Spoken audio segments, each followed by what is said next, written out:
The AVP of Teaching and Learning, the Faculties of Health and Science, and the Lassonde School of Engineering are very proud to welcome Dr. Barbara Oakley as our guest speaker today. Dr. Oakley, take it away.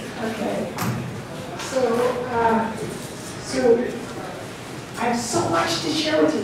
But first, a question for you. So what I want to ask is, how many of you are interested in general online learning, and how many of you are interested in making a MOOC? So first, general online learning, okay, and then making a MOOC. Okay, so I have something for all of you, and I have so much to share that I gotta get going. So what we're going to talk about today is how advances in online education affect face-to-face classes, how to make fancy online materials like MOOCs, how to make simple online materials that are a lot easier to make, and how to use insights from online classes to improve your face-to-face teaching. And I'd like to begin by showing me getting ready to go to my day job, which is kind of a lot like you go to your day job, because I work in Michigan, very close by. So there I am. And so my co-instructor in teaching the massive open online course, Learning How to Learn, is Oakley. He's the Francis Crick Professor at the Salk Institute, a legendary neuroscientist. And so Terry, this is Terry going to work at his day, right? So how did the two of us ever meet and get together and start working together? And what I'd like to share here today is MOOCs and online learning give new ways of collaborating that we never ever had before. So people who work in completely diverse environments can actually do some really great things together. What kind of great things? So here I am. I am a professor at Oakland University in Michigan. I'm a professor of engineering. And so basically, I'm just this little Midwestern engineer, right? I get invited to speak to Harvard. I'm this nervous wreck. So I'm invited, and I go in the room, and the room is packed. Standing room only, and filled with MIT, Harvard, Kennedy School types. Oh, what the heck? Well, I mean, I'm just this little engineer, right? And it turns out, I wonder why would there be so many people there? And it turns out that our one little course, made for less than $5,000 in our basement, actually has on the order of the same number of students as all 60 of Harvard's MOOCs put together, made for millions of dollars with hundreds of people. And ours was made for less than $1,000. So the thing is that there are incredible things that ordinary people can do with online learning now that has never been done before. And we can all do these kinds of things because the capability is in front of all of us. But I want to talk about something that's very, very relevant to today's instruction, and that is basketball. Basketball in the 1950s. So basketball, all of a sudden, this is actually Wilt Chamberlain was playing on this at Northwestern University. And all of a sudden, in the 1950s, basketball, people started playing basketball way better than they'd ever done before. Why would that have been? It's because in the 1950s, there started to be television, the widespread use of television. So you could be some kid, in inner city with no real access to great basketball players, and then suddenly you could sit in your living room and watch one of the greatest players in the world. So all that meant that these new techniques could be shared very widely and very quickly. Now, where we're at right now, we're the equivalent in the equivalent era in education that we were for basketball in the 1950s. That is, we, through MOOCs,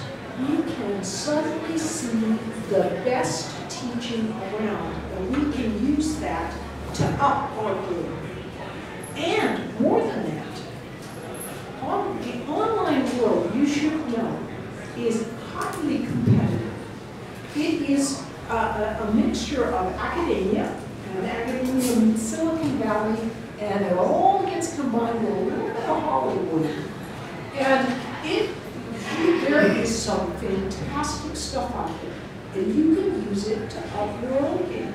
And if you're doing something, and you better use it to up your own game, because the world in education is becoming increasingly competitive in a way it's never been before. And really, this is to the benefit of students. And when I say that, what I mean is this. As I mentioned earlier today, it's a statistical truism to say that half of all teachers are below average. So when we say, oh, my learning isn't very good, we're always thinking of the best teachers. And we're not thinking of the many not so good teachers. It's really good online learning can invest that, and people absolutely love it. And the proof is in the pudding. So for our course, no one has to take learning how to learn. You don't have to. But yet 1.6 million people have registered for it, and hundreds and hundreds of thousands have completed it. And it's not just, where just some kid wanting to do better in class. For example, so here is, this is our older daughter, another use of a art actress who's really cheap, right? And as it turns out, so I needed someone to model the idea that if you're really trying to focus intently, it can be a good idea to block out sound. So it turns out she's got these little earphones, and by golly, she's got these huge honking earphones on her lap. So she was willing to look like a little bit of a dork and model this for me. So, she just graduated from medical school. So when she was completing medical school, she was sitting in the audience. Yeah, with her 70, there was about 70 other students in her medical school class. She's sitting there, and she's being taught by a preeminent cardiologist, specialist in Southeast Michigan. He's teaching away, suddenly stops the class, points right at her, says, you're the girl in the mobile. So here's this preeminent, so what this tells you is really preeminent, prestigious individuals can get a lot of value out of things like this. And it can be very diverse. For example, we got an email from a fifth grader saying, gee, I never knew that professors could be so witty. And like a scripted that way in, right? And we even have, so 5% of the course takers have doctorates already, and the course is also being used by individuals with intellectual disabilities who have IQs of lower than 70, and they take the course in special form, so that they discuss and so forth, and now they are beginning to attend college. So people who will be warehoused can actually come out. So there's things that online learning can do that have never been done before, and it really can be a very beneficial thing for humanity. So I would like to bring you to my basement. So this is our basement, and it's really easy to set up a studio like this. So you might say, for me, I had absolutely zero video editing. If you gave me a camera and said, here's the button, press the button, that is all I could do. So I remember being faced with this, and my husband, we would look at one another and we're like, what the heck, how did we get started? So we did like me. We went to Google, right? So I go to Google and I Google, how do you set up a green screen studio, right? And you can get a 10-minute video and it says, buy a piece of green cloth. So we bought one with a little frame for about a little over $100 from Amazon. And then you spread it like this. And see those little wrinkles right there? Don't have those wrinkles. Because they make little darker spots and it makes it harder for you to use the video editing program later on. So you learn these things. I also learned, okay, so as a woman, here's what you do. You stand, sort of tilt to the camera, right? So you're kind of on the edge and you take a little more spots. Do not wear a white bra if you're a woman, because it shows through. If you have a beige sort of skin color, it'll look really bizarre. Don't wear a necklace because it will clip against the microphone sometimes. It creates some. Another thing to do is when you are wiring yourself up, see, you'll have a microphone like this. Take it, loop it, right? So put a loop and then clip with the loop.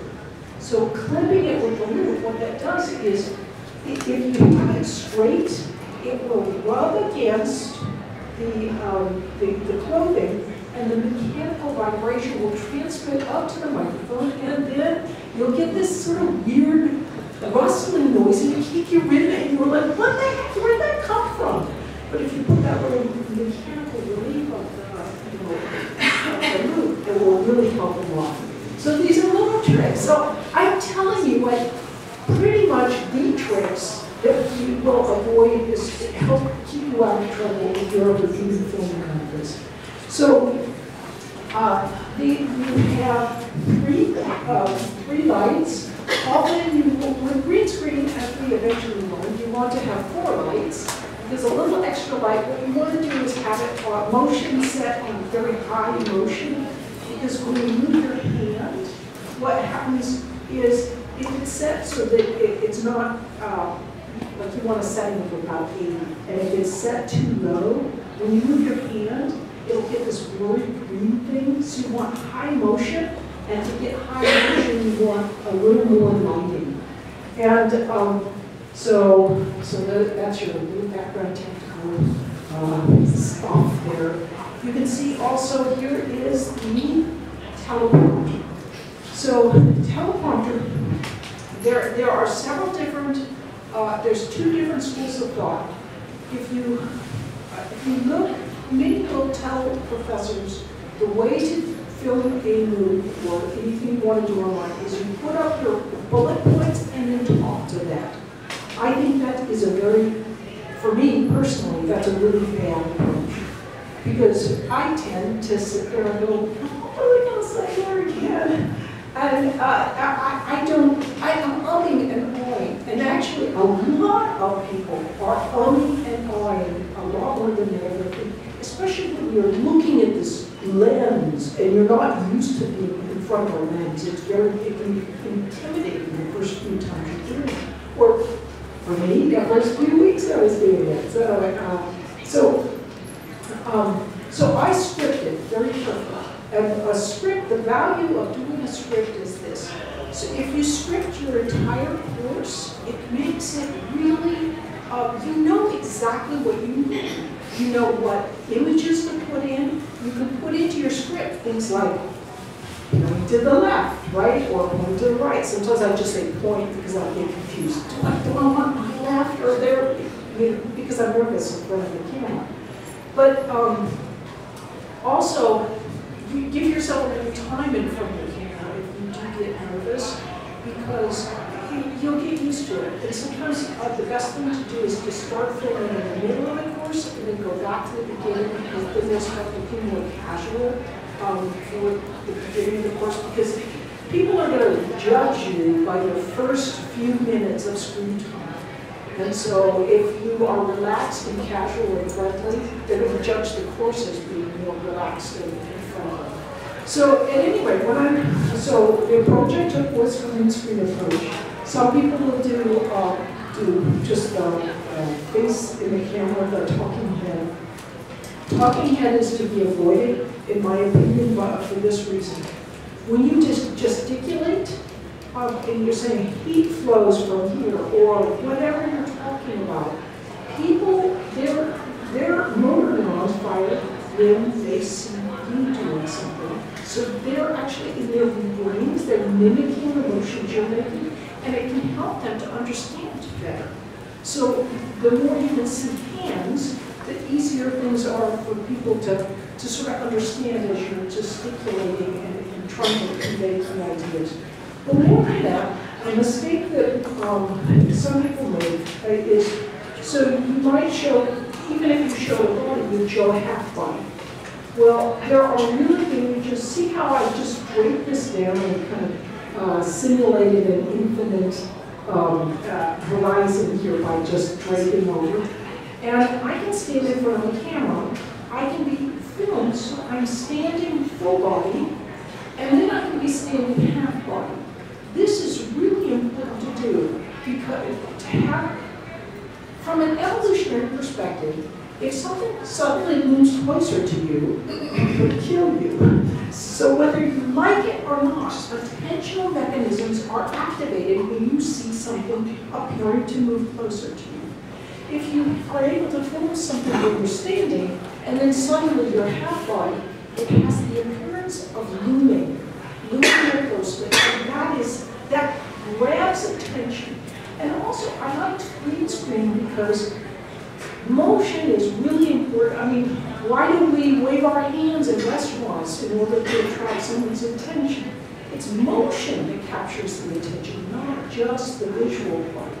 And so, when I was editing, learning how to learn, what I would do is I would have me on one side of the screen, then I'd have me on the other side of the screen. Then, if you look at normal ways of online learning, it'll be sort of, if they are showing a person, it'll be a head talking here, and then a bullet point, and a bullet point, and a bullet point, and then they disappear. Maybe a picture will pop out, and then a bullet point. It's so static, and it would put anyone to sleep. And so what I tried to do was there's lots of motion.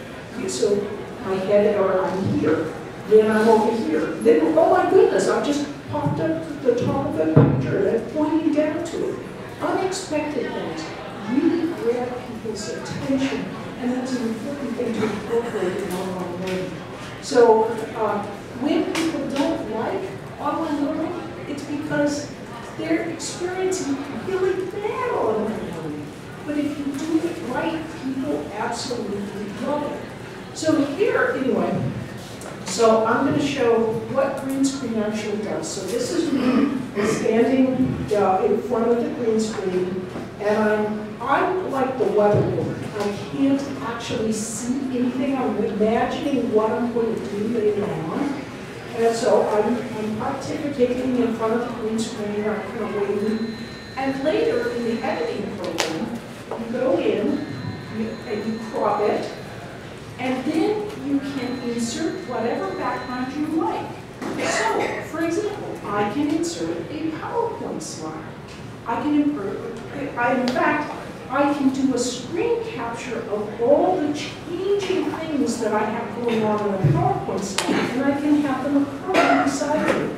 So I, for example, know that this is going to be going up like this, and I'm talking, and as I'm talking, I'm actually waving, pointing my hand where I think I'm imagining they're going to go. I've actually sized myself so that it would look as if I was pointing at things appropriately. And it works really well. Part of what can make things really sticky for people is memorable images. So metaphor, as I spoke about earlier, metaphor and analogy are really important. So what if you insert yourself in the metaphor or the analogy that you're trying to convey? Suddenly it makes it so much more real and graspable. So this this kind of shows some of the ideas I was talking about earlier in the Learning How to Learn lecture. And what I'm doing, I'm standing there. I'm pointing at the pinball machine. I'm explaining how it works. I'm turning to things as they are, as they emerge on the screen, and I'm talking about them. And they're very real. It's not like I've got some arrow. Here's this. It's me pointing to these things. And it can make things so much just more fun, and really you can grasp everything much more easily if you've got these kinds of ideas where you can insert yourself right into a metaphor. Now, as I alluded to a little earlier, I did have a secret weapon in creating all of this, and that was my wonderful husband, who is sitting in the back there. And so as I realized, it's terrific to have a partner who can kind of anticipate and second guess and watch everything that's going on.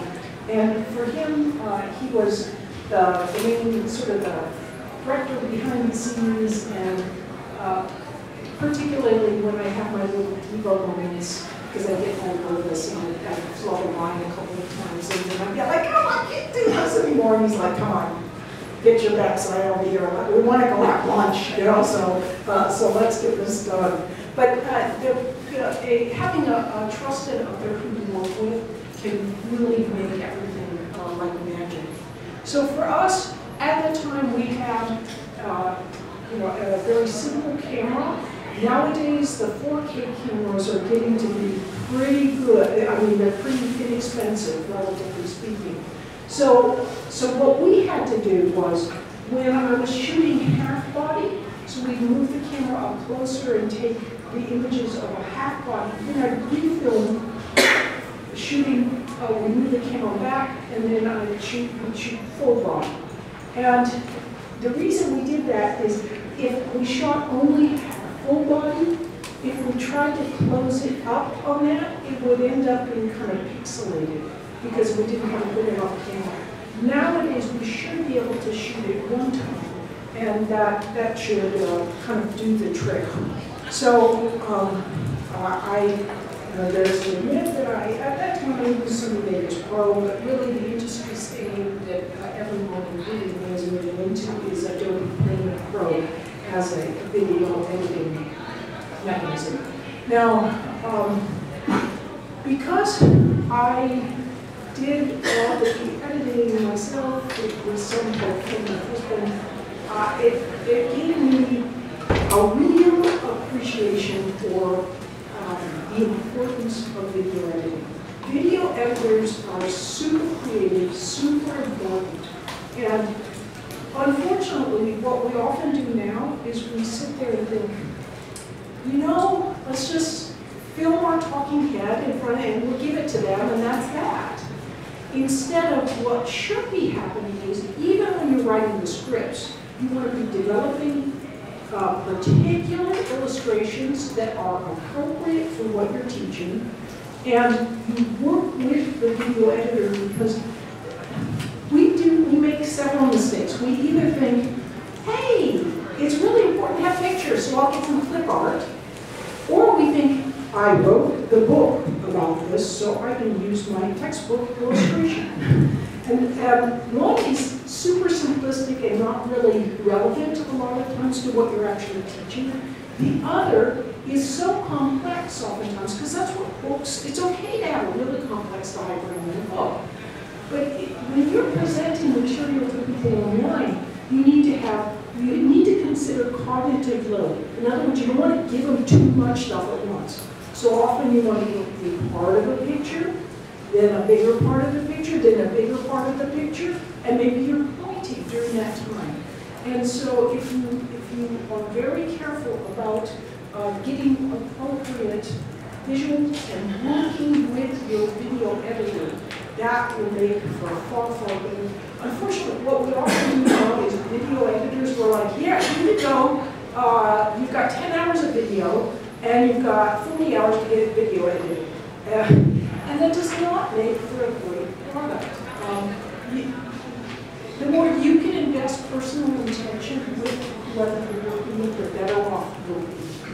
So, for tips for better learning online or in person, be sure to give memory tips. It amazes me sometimes. I'll watch a MOOC, and for example, I took a MOOC recently, MOOC stands for Massive Open Online Course. I was the only graduate at this MOOC. Actually, I couldn't graduate because I couldn't do the peer examinations because there were no peers. And part of what I think the problem was there would